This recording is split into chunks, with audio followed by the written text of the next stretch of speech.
Hello साथियों, स्वागत है आपका कंपटीशन वाला यूट्यूब चैनल पर। साथियों, आज की क्लास में हम लोग राष्ट्रपति जी से जुड़े हुए सभी महत्वपूर्ण अनुच्छेद को ट्रिक से याद करेंगे। साथ ही साथ अभी तक आज़ादी के बाद जितने भी राष्ट्रपति बने हैं उन सबको हम लोग ट्रिक से याद करेंगे और राष्ट्रपति जी से जुड़ी हुई और भी महत्वपूर्ण जानकारी जितनी भी है उस सबको आज की इस क्लास में कंप्लीट करेंगे, क्योंकि राष्ट्रपति जी का पद भारत में एक बहुत ही महत्वपूर्ण पद माना जाता है और राष्ट्रपति जी से जुड़े हुए परीक्षा में प्रश्न सीधे कहीं ना कहीं पूछे जाते हैं। तो आप अगर कॉम्पिटिटिव एग्जाम की तैयारी कर रहे हैं, इस चैनल पर पहली बार विजिट किए हैं, तो चैनल को सब्सक्राइब कर लीजिएगा, बेल आइकन की घंटी दबा लीजिएगा और अपने दोस्तों तक इस वीडियो को शेयर जरूर कर दीजिएगा। चलिए क्लास को स्टार्ट करते हैं और राष्ट्रपति जी से जुड़ी हुई संपूर्ण जानकारी आज के इस क्लास में हम लोग कंप्लीट कर लेते हैं। याद रखें, ये क्लास आपकी रिवीजन की दृष्टि से होने वाली है। ये क्लास आपकी फाउंडेशन कोर्स के तहत नहीं हो रही है, तो इसमें ऐसा नहीं है कि मैं 20 से 25 मिनट की क्लास होगी। मुश्किल से 20 से 25 मिनट की ही क्लास होगी। अभी 4 बच रहे हैं, ठीक है। तो 20 से 25 मिनट की ये क्लास होगी और 20 से 25 मिनट की क्लास में अब आपको पूरा राष्ट्रपति पद मैं आपको समझा रहा हूं। इसका मतलब ये नहीं है कि 4 से 5 घंटे की होने वाली क्लास को मैं 20 से 25 मिनट में समझा पाऊंगा, ये तो संभव नहीं है। लेकिन फिर भी मैं कोशिश करूंगा कि राष्ट्रपति जी से जुड़ी हुई सभी छोटी बड़ी जानकारी आज के इस वीडियो में आपके सामने प्रस्तुत कर सकूं। बस आपका ये सहयोग मुझे चाहिए है। आपको अगर वीडियो पसंद आता है, मेरी द्वारा दी हुई जानकारी अगर आपको पसंद आती है, तो आप हमें एक लाइक जरूर दे दीजिएगा और अगर अभी तक आपने मेरा चैनल सब्सक्राइब नहीं किया है तो सब्सक्राइब जरूर कर लीजिएगा। चलिए मैं क्लास को स्टार्ट करता हूं। तो स्टार्ट कर रहे हैं हम लोग ट्रिक के साथ, जो है हमें राष्ट्रपति जी से जुड़े हुए अनुच्छेद को याद करवाने की एक ट्रिक। तो राष्ट्रपति जी से जुड़े हुए अनुच्छेद को याद कराने की यह ट्रिक है, जिसको हम लोग कहते हैं पकानी कोका दियो दशम। पकानी कोका दियो दशम। मैं कलर चेंज करके आपको दिखाने की कोशिश कर रहा हूं कि पकानी कोका दियो दशम, इसका मतलब क्या है। ये अनुच्छेद 52 से लेकर के 61 तक के अनुच्छेद को याद करवाने की ट्रिक है। पकानी, पा मतलब 52वां अनुच्छेद और दशम मान्य हो जाएगा, माँ जो लास्ट में आएगा वो आपका 61वां अनुच्छेद होगा। देखिए नीचे बताया गया है पा, पहले पा का मतलब क्या है, 52वां अनुच्छेद, तो 52 से शुरू होता है। पहले जो है पा का मतलब है 52वां अनुच्छेद, जो कि बताता है पद के बारे में। पद के बारे में मतलब भारत में राष्ट्रपति जी का एक पद होगा। ये कौन सा अनुच्छेद बताता है, तो अनुच्छेद नंबर 52 बताता है। और उसके बाद आता है का मतलब क्या हो जाएगा, 53वां अनुच्छेद, जो कि कार्यपालिका का प्रधान होगा कौन, राष्ट्रपति। तो भारत का राष्ट्रपति कार्यपालिका का प्रधान होगा। जो भी कार्य जो है विधायक बना देती है, विधेयक बना देती है, उसको लागू करवाने में सबसे पहला नाम किसका आएगा, राष्ट्रपति जी का आएगा। अर्थात कार्यपालिका का प्रधान कौन माना जाएगा, वो राष्ट्रपति जी। नी का मतलब क्या हो जाएगा, 54वां अनुच्छेद हो जाएगा, जो निर्वाचन के बारे में बताता है कि भारत के जो राष्ट्रपति होंगे वो निर्वाचित होंगे। उसके बाद है को का मतलब 55वां अनुच्छेद। 55 मतलब हो जाएगा कोटा या निर्वाचन की रीति, कैसे निर्वाचित होंगे, कौन सा निर्वाचक मंडल होगा, कौन कौन चुनाव में भाग लेगा, इस सब की प्रक्रिया के बारे में 55वां अनुच्छेद बताता है।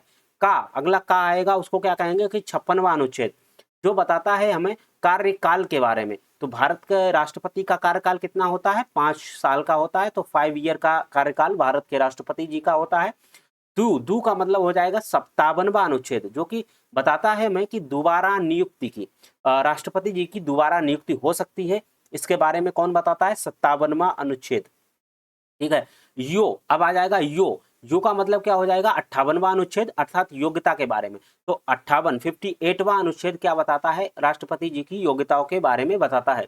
का माने हो जाएगा 59वां अनुच्छेद, जो दशाएं या शर्तें बताता है, कंडीशंस बताता है कि आपको अगर राष्ट्रपति जी बनना है, आपको अगर राष्ट्रपति बनना है भारत का, तो आपको कौन कौन सी कंडीशंस को फॉलो करना पड़ेगा, ठीक है। उसके बाद सा माने हो जाएगा शपथ, ओथ। तो अब जब 59 नंबर पर आपकी शपथ आ जाएगी, ठीक है, सा माने शपथ, जो 60 नंबर पर आएगी।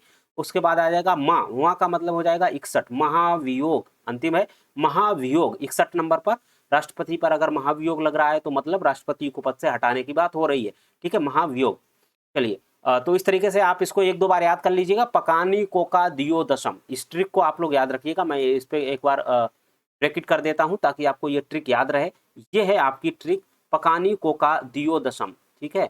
इसको आप कॉपी पर लिख लीजिएगा 1-2 बार, तो आप ये याद कर पाएंगे, ठीक है ना। पकानी कोका दियो दशम, ऐसे आप रास्ता चलते हुए कहीं पे हैं तो आप एक बार पढ़ लीजिएगा, इसको याद कर लीजिएगा, आसानी से याद हो जाएगी, पकानी कोका दियो दशम, ठीक है। उसके बाद राष्ट्रपति जी से जुड़े हुए ये कुछ महत्वपूर्ण अनुच्छेद हैं, इसको भी जान लेते हैं।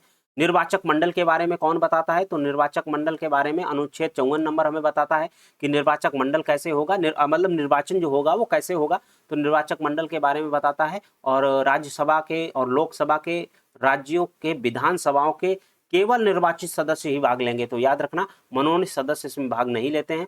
तो लोकसभा जिसे हम लोग सांसद बोलते हैं, सांसद का हम लोग सीधे चुनाव करते हैं, वहीं राज्यसभा के सांसद का हम लोग सीधे चुनाव नहीं करते हैं, वो अप्रत्यक्ष रूप से चुने जाते हैं।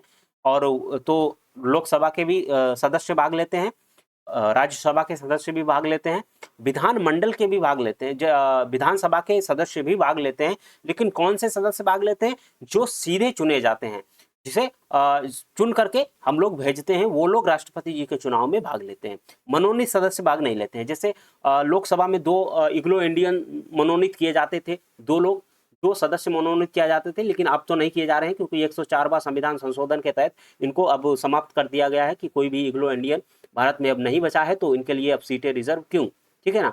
तो और उसके साथ साथ 12 जो है वो अभी भी राज्यसभा में मनोनीत किए जाते हैं, जो कि आपके साहित्य, शिक्षा और जो सामाजिक होते हैं और खेल से जुड़े हुए कुछ लोग होते हैं, तो उनको 12 सदस्य जो है वो राष्ट्रपति जी राज्यसभा में मनोनीत करते हैं। उसके बाद आप शपथ के बारे में आ जाइए। 60 नंबर पे आपका जो 60वां अनुच्छेद है वो शपथ के बारे में बताता है। ये बताता है कि आप राष्ट्रपति जी शपथ किसके समक्ष लेंगे, तो राष्ट्रपति जी शपथ लेती है वो सीजेआई के समक्ष लेती हैं, वहीं सीजेआई जब शपथ लेते हैं तो राष्ट्रपति जी के समक्ष लेते हैं, तो एक दूसरे के समक्ष ये लोग शपथ लेते हैं। त्याग पत्र के बारे में बात करते हैं, तो त्याग पत्र जो है वो उपराष्ट्रपति को दिया जाता है, तो राष्ट्रपति जी अगर अपना त्याग पत्र देना चाहें तो उपराष्ट्रपति जी को अपना त्याग पत्र देते हैं। न्यूनतम आयु की बात करें तो 35 वर्ष इसकी न्यूनतम आयु रखी गई है। अगर आपकी भी इच्छा है राष्ट्रपति बनने की, तो आपकी भी उम्र धीरे धीरे 35 के करीब जा रही है और आप राष्ट्रपति बनने के योग्य हो रहे हैं, ठीक है, तो आप थोड़ा सा खुश हो जाइएगा कि आप भी राष्ट्रपति बनने की लाइन में हैं। क्यों? क्योंकि आपके पास कोई लाभ का पद तो है नहीं, आपकी नौकरी तो लगने वाली है नहीं, तो सोचिएगा कि कम से कम मैं राष्ट्रपति ही बन जाऊं, ऐसा आप मान के चलिएगा, ठीक है। क्षमादान की शक्ति, आर्टिकल 72, आर्टिकल 72 क्षमादान की शक्ति बहुत इंपॉर्टेंट है, परीक्षा में सीधा पूछा जाता है कि आर्टिकल 72 किससे संबंधित है, तो राष्ट्रपति जी से संबंधित है, क्योंकि आपको क्षमादान की शक्ति है इनके पास। कैसी है कि ये आपकी सजा को माफ कर सकते हैं और यहाँ तक कि आपकी मृत्यु दंड को भी ये माफ कर सकते हैं।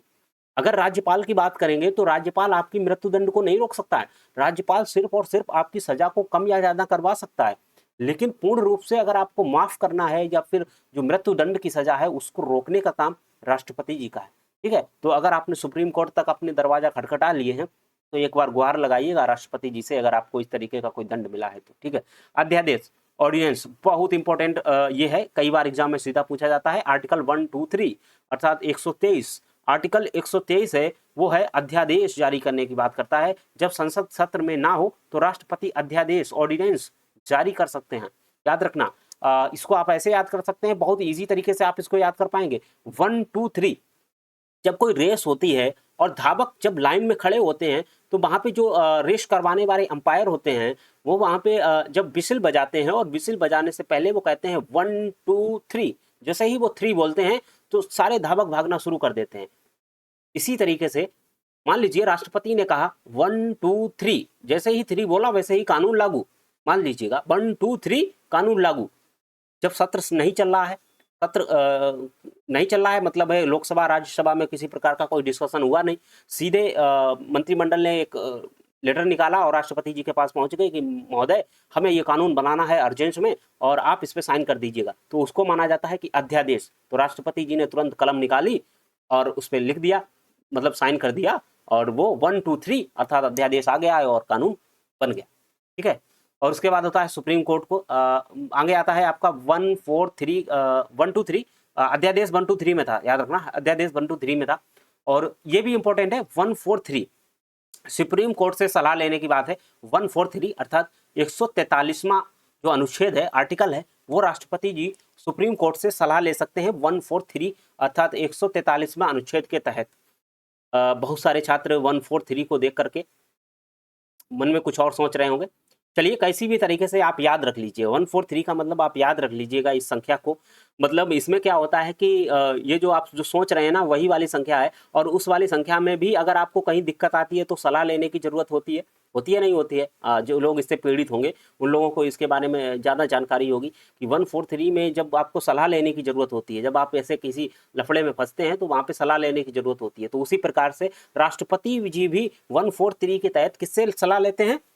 सुप्रीम कोर्ट से। आर्टिकल 143 के तहत राष्ट्रपति जी जो सुप्रीम कोर्ट से क्या लेते हैं? सलाह लेते हैं, परामर्श लेते हैं। हालांकि परामर्श बाध्यकारी नहीं होता है। सुप्रीम कोर्ट ने कुछ भी कहा, राष्ट्रपति जी उसको सुनेंगे, अच्छा लगेगा अप्लाई करेंगे, नहीं लगेगा छोड़ के आगे बढ़ जाएंगे। ठीक है, चलिए और भी कुछ जानकारी है तो उसको भी देख लेते हैं। हाँ, कुछ प्रथम और विशेष रिकॉर्ड हैं, ये परीक्षा में सीधे पूछ लिए जाते हैं, ये छोटी एग्जाम में पूछे जाते हैं, तो इसको भी आप याद रख लीजिएगा, क्योंकि ये क्लास जो आपकी वो रिवीजन की दृष्टि से हो रही है।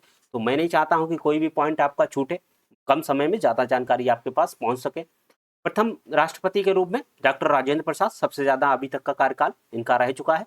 और प्रथम महिला राष्ट्रपति के रूप में प्रतिभा देवी सिंह पाटिल, आप याद रखेंगे, प्रथम महिला के रूप में राष्ट्रपति जी हैं प्रतिभा देवी सिंह पाटिल हैं। प्रथम आदिवासी महिला राष्ट्रपति के रूप में द्रौपदी मुर्मू जी, जो वर्तमान में अभी कार्यरत।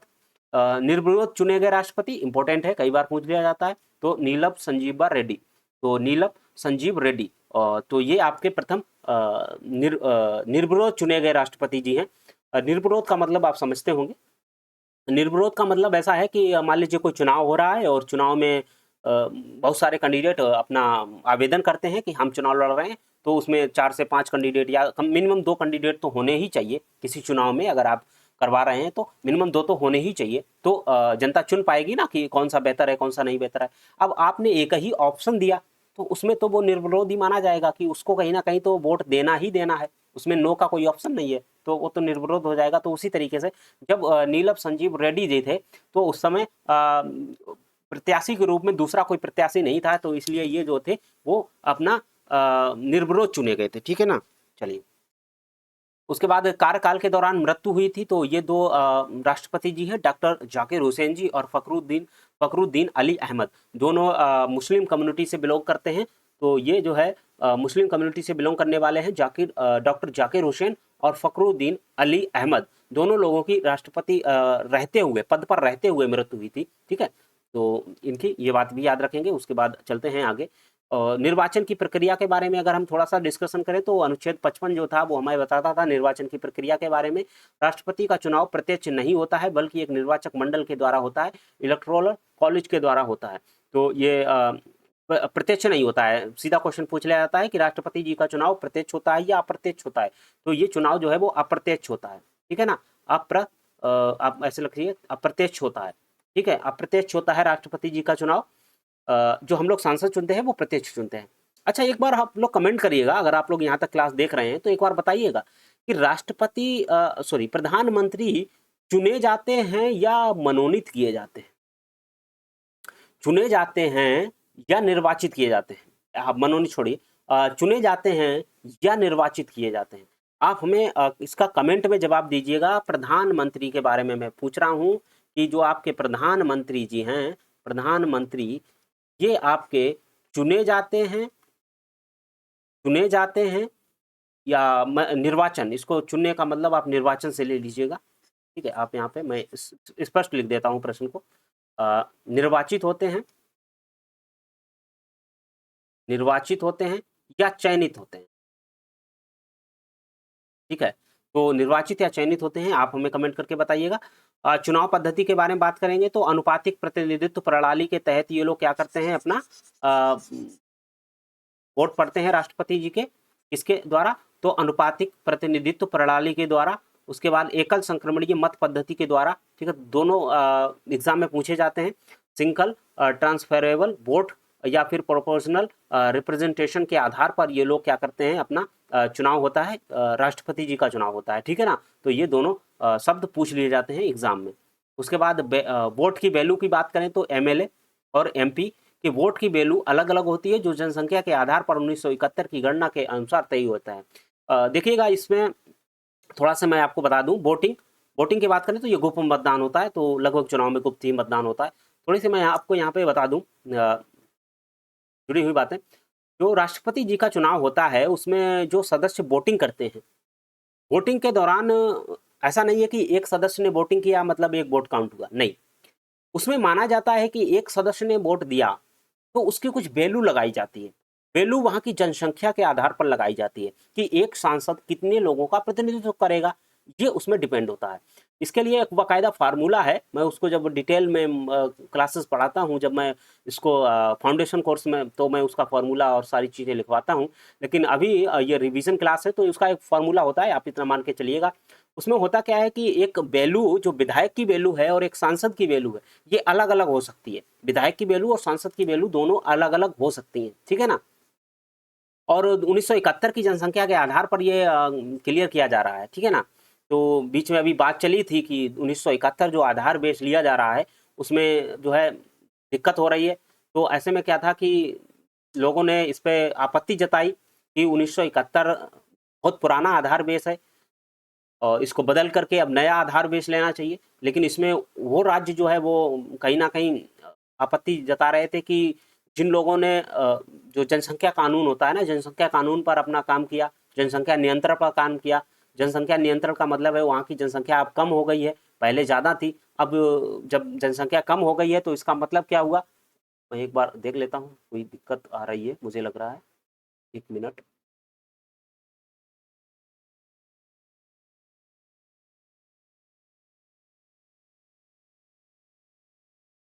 ठीक है, अब तो आ रही होगी तस्वीर, अब आ रही होगी। थोड़ा सा इशू हुआ था।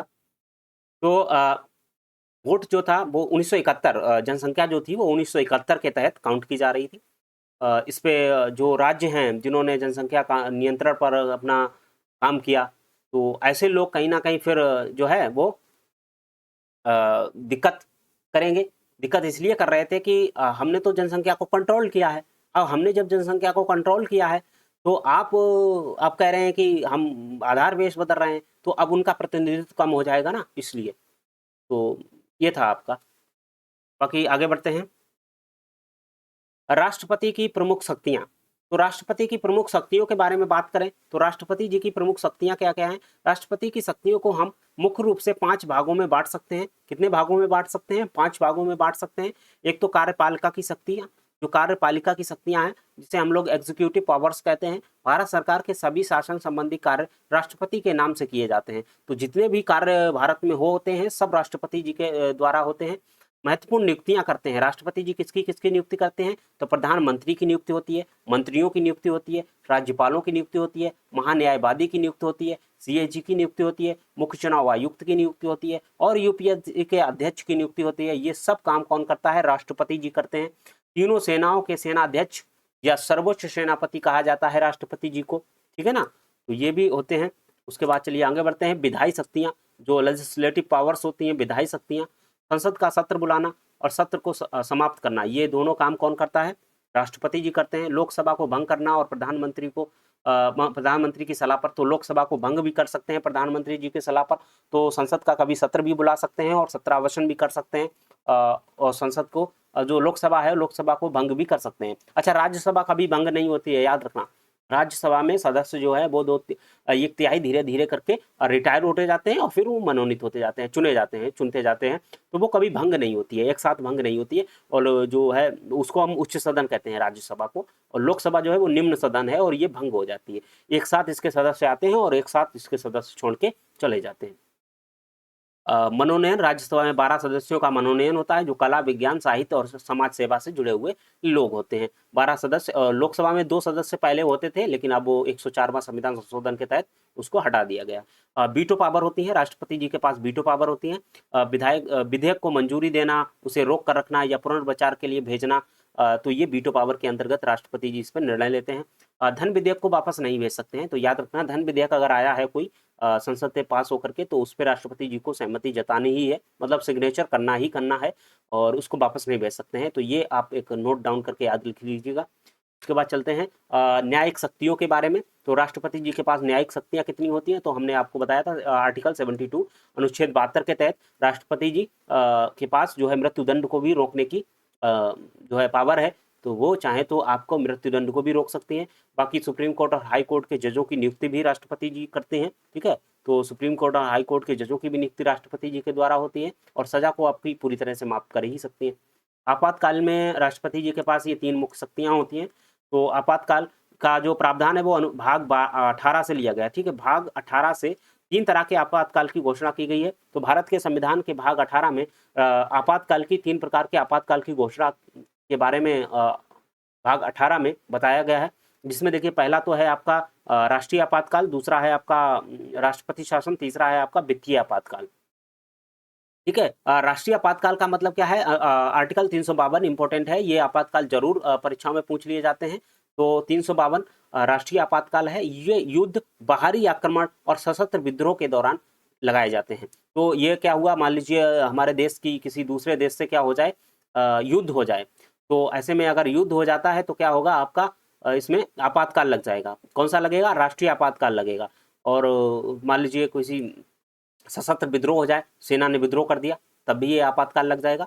वही राष्ट्रपति शासन की बात करें तो आपका 356वां है वो राष्ट्रपति शासन के बारे में बताता है। राष्ट्रपति शासन कब लगता है? तो ये राज्यों में लगता है। राज्यों में मशीनरी फेल हो जाने पर, मशीनरी फेल हो जाने का मतलब क्या हुआ, आपका जो मुख्यमंत्री हैं, जो मुख्यमंत्री पद है, और उस मुख्यमंत्री पद पर रहते हुए मान लीजिए कोई व्यक्ति मुख्यमंत्री पद पर जो है वर्तमान में मुख्यमंत्री है, थोड़ा सा यहाँ पे इशू हो जाता है कैमरा का, पता नहीं क्यों यहाँ पे, ठीक है। तो राष्ट्रपति शासन जब लगता है तो 356वां अनुच्छेद है।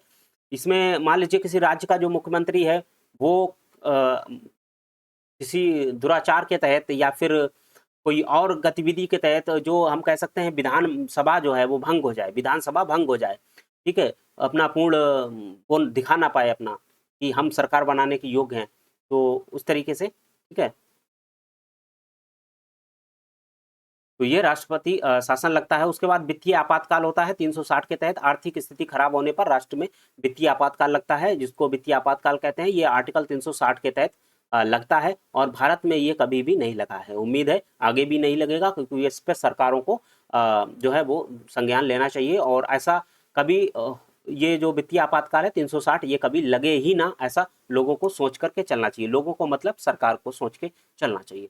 चलिए आगे बढ़ते हैं। महाभियोग की प्रक्रिया है आगे, अनुच्छेद 61 है जो कि महाभियोग की प्रक्रिया के बारे में बताता है। तो ये क्या बताता है हमें, महाभियोग की प्रक्रिया, अगर राष्ट्रपति संविधान का उल्लंघन करे तो उसे पद से हटाया जा सकता है, लेकिन याद रखें केवल संविधान के केवल अतिक्रमण पर ही राष्ट्रपति जी को महाभियोग के द्वारा हटाया जा सकता है पद से। शुरुआत कैसे होगी महाभियोग की? तो संसद के किसी भी सदन में, लोकसभा या राज्यसभा में प्रस्ताव लाया जाएगा और उस प्रस्ताव में जो है 2/3 बहुमत से उस प्रस्ताव को जो है पास करना होता है, तभी जाकर के राष्ट्रपति को महाभियोग के द्वारा हटाया जाएगा। और ऐसा करने से पहले जब आप प्रस्ताव लाओगे उससे 14 दिन पहले आप राष्ट्रपति जी को लिखित सूचना दोगे, एक लेटर दोगे कि मैं आपके समक्ष जो है वो महाभियोग का प्रस्ताव ला रहा हूं, आपको हटाने के लिए महाभियोग का प्रस्ताव संसद में ला रहा हूं। तो 14 दिन पहले आप उनको सूचना देंगे कि मैं आपको हटाने के लिए ये काम कर रहा हूं, ठीक है। तो ये है आपका महाभियोग की प्रक्रिया 61 के द्वारा। महत्वपूर्ण वीटो पावर जो हमने आपको बताई थी, राष्ट्रपति जी के पास 3 वीटो होती है। एक तो अत्यंतिक वीटो है जो कि एब्सोल्यूट वीटो कहा जाता है। विवरण है विधेयक को पूरी तरह से सुरक्षित रखना, मंजूरी ना देना। तो याद रखना विधेयक को पूरी तरह से सुरक्षित रखना, मंजूरी ना देना। राष्ट्रपति जी के पास कोई विधेयक आया और उन्होंने क्या किया, इस पर मंजूरी नहीं दी और अपने पास सुरक्षित रख लिया। दूसरा होता है निलंबनकारी वीटो, जिसको हम लोग कहते हैं। निलंबनकारी वीटो में क्या होते हैं, विधेयक को संसद के पास पुनर्विचार के लिए भेज देते हैं, तो ये भी इंपॉर्टेंट है। संसद के पास दोबारा भेज देते हैं राष्ट्रपति जी कहते हैं कि आपने जो विधेयक बनाया, आपने जो पास किया है बिल, इसमें अभी कोई गड़बड़ी है, आप ऐसा कीजिए, दोबारा से जाइए, इस पर चर्चा कीजिए, फिर मेरे पास लाइए। तो उसको कहते हैं निलंबनकारी वीटो, ठीक है। उसके बाद होता है पॉकेट वीटो। पॉकेट वीटो का मतलब होता है विधेयक पर ना तो सहमति और ना ही उसे अस्वीकार करना, अनिश्चित काल के लिए अपनी जेब में रख लेना। तो ये जो होता है वो पॉकेट वीटो होता है। इसको लेकर के अभी थोड़े दिन पहले ही ये विवाद में था, इसी साल 2025 में ये विवाद में रहा था। विवाद ये था कि क्या राष्ट्रपति बड़े हैं या सुप्रीम कोर्ट बड़ा है। कारण ये था कि सुप्रीम कोर्ट के पास एक मामला गया था, मामला था आपका ये साउथ की तरफ से, साउथ के किसी एक राज्य का था, मुझे राज्य याद नहीं आ रहा, तमिलनाडु था या तेलंगाना, ऐसे ही कुछ था। तो इस राज्य से मामला ये था कि ये लोग अपना जो विधानसभा में बिल पास करते हैं, तो उसको पास करने के लिए वो क्या करते हैं, राज्यपाल के पास भेजते हैं और राज्यपाल उसको फिर राष्ट्रपति के पास भेज देता है किसी कारण से, वो मान लीजिए सोचने समझने के लिए या और अच्छे से उस पर स्टडी करने के लिए। तो अब राष्ट्रपति जी ने क्या किया, उसमें पॉकेट वीटो लगा देते थे, मान ली उसको कोई जवाब ही नहीं देते थे। 3 महीने हो गए, 4 महीने हो गए, 6 महीने हो गए, साल 2-2 साल तक उसको वो बिल पास ही नहीं हो रहा है, तो वहाँ के राज्य का कल्याणकारी काम रुका हुआ है। राज्य को ऐसा लगा, तो राज्य ने क्या किया, उसको लेकर के सुप्रीम कोर्ट में एक याचिका दायर कर दी।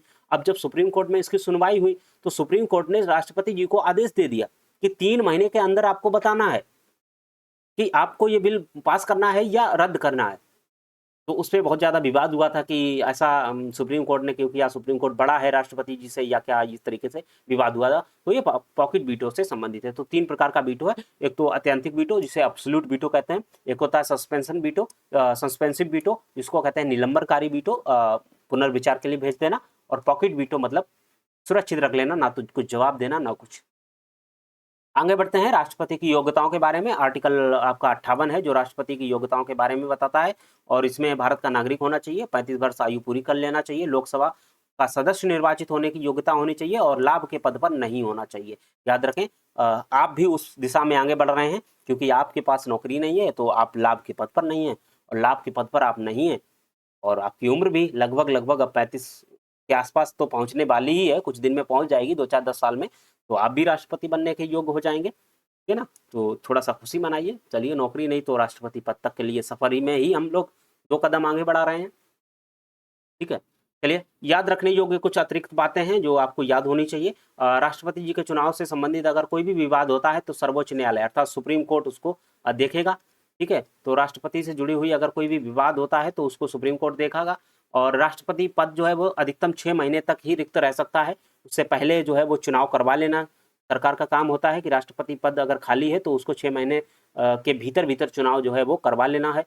और राष्ट्रपति जी का पद खाली होने पर उपराष्ट्रपति जी कार्यवाहक के रूप में काम करेंगे, और अगर उपराष्ट्रपति जी भी नहीं है तो सीजेआई के रूप में जो भी व्यक्ति है वहाँ पे वो कार्य करेगा राष्ट्रपति के रूप में, ठीक है। ऐसा काम हो चुका है। एम हिदायतुल्लाह जो है वो राष्ट्रपति के रूप में भी काम कर चुके हैं। ये जो है वो सुप्रीम कोर्ट के सीजेआई थे, मुख्य चीफ जस्टिस थे, और हिदायतुल्लाह जब राष्ट्रपति जी का निधन हुआ था कार्यकाल रहते हुए, तो उस समय ये जो है वो राष्ट्रपति के रूप में काम किए थे।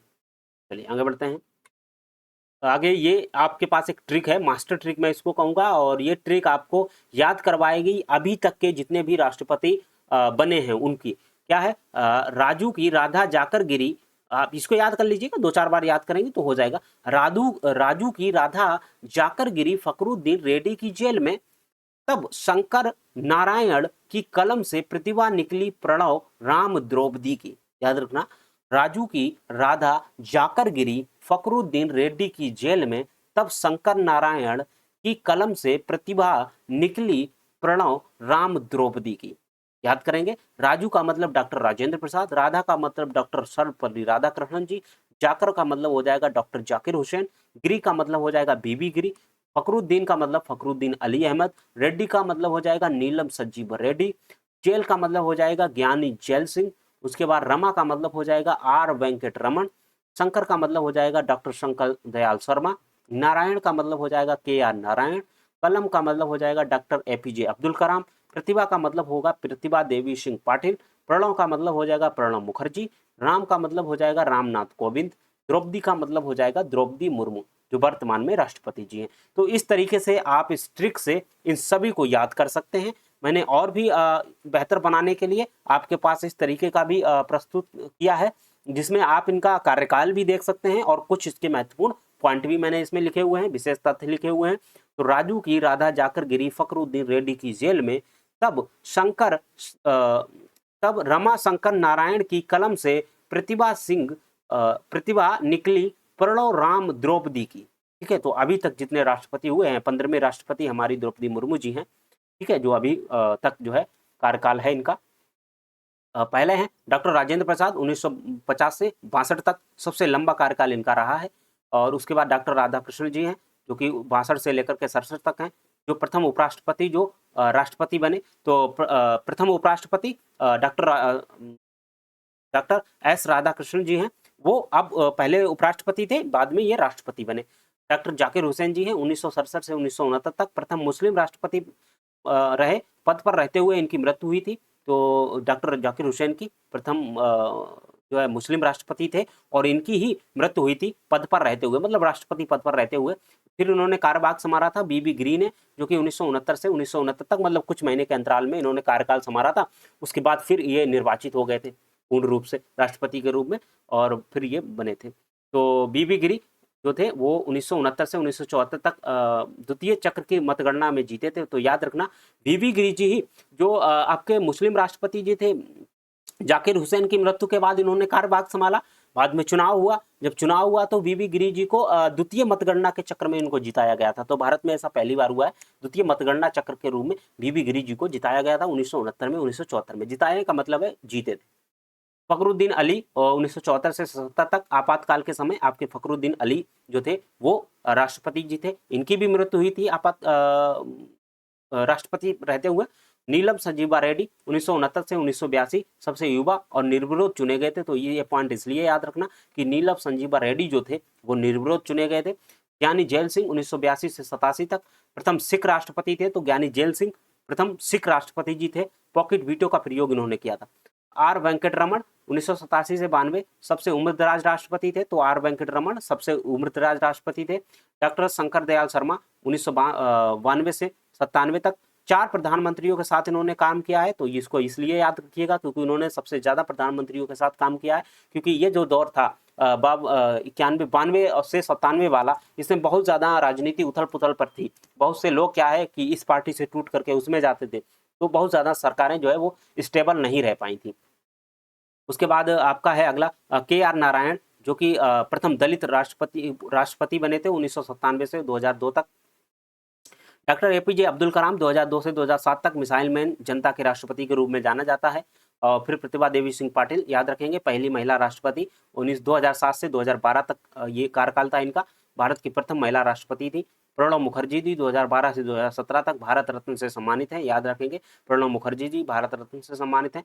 रामनाथ कोविंद जी 2017 से 2022 तक दूसरे दलित राष्ट्रपति थे, ये कानपुर के रहने वाले थे। उसके बाद द्रौपदी मुर्मू जी 2022 से अब तक प्रथम आदिवासी महिला राष्ट्रपति द्रौपदी मुर्मू जी हैं, जो वर्तमान में काम कर रही है। उसके बाद कुछ पॉइंट और याद रखिएगा। कार्यवाहक राष्ट्रपति के रूप में अब तक 3 लोगों ने कार्यवाहक के रूप में काम किया था। एक तो बीबी गिरी के रूप में, दूसरा ये बीबी गिरी जाकिर हुसैन की मृत्यु के बाद 1969 में इन्होंने काम देखा था। उसके बाद ये फिर परमानेंट राष्ट्रपति बने थे। और M हिदायतुल्लाह CJI थे, ये जो है वो कार्यवाहक के रूप में काम किया था। उसके बाद एक है BD जस्ती, तो BD जस्ती हैं, इन्होंने भी कार्यवाहक के रूप में काम किया है। मृत्यु जाकिर हुसैन और फखरुद्दीन अली की राष्ट्रपति पद पर रहते हुए हुई थी। अब तक केवल 2 महिलाएं राष्ट्रपति बनी हैं, एक तो प्रतिभा देवी सिंह पाटिल, दूसरी द्रौपदी मुर्मू जी। तो ये आज की क्लास थी जिसमें हमने राष्ट्रपति से जुड़े सभी मुख्य अनुच्छेद और उनसे जुड़े हुए सभी छोटी बड़ी जानकारी कंप्लीट कर ली है। उम्मीद है कि आज की क्लास आपको पसंद आई होगी, और यदि आप कॉम्पिटिटिव एग्जाम की तैयारी करते हैं तो निश्चित रूप से आपको आज की क्लास में मज़ा आया होगा। अगर मज़ा आया हो तो आप हमें एक लाइक जरूर दे दीजिएगा और अपनी राय कमेंट बॉक्स में ज़रूर बताइएगा, क्योंकि मैं ऐसे वीडियोस जब ही ला पाऊंगा जब आप हमें कमेंट करेंगे और हमें लाइक देंगे। आपके लाइक से मुझे कुछ नहीं मिलता है, लेकिन ज़रूर इतना मोटिवेशन मिलता है कि हाँ आप लोग पसंद कर रहे हैं, तो मैं और ऐसे वीडियोज़ जो है बना दूँ। ठीक है ना। चलिए मिलते हैं फिर ऐसे ही किसी टॉपिक के साथ, तब तक के लिए बने रहिएगा हमारे यूट्यूब चैनल कॉम्पिटिशन वाला पर। Thank you very much.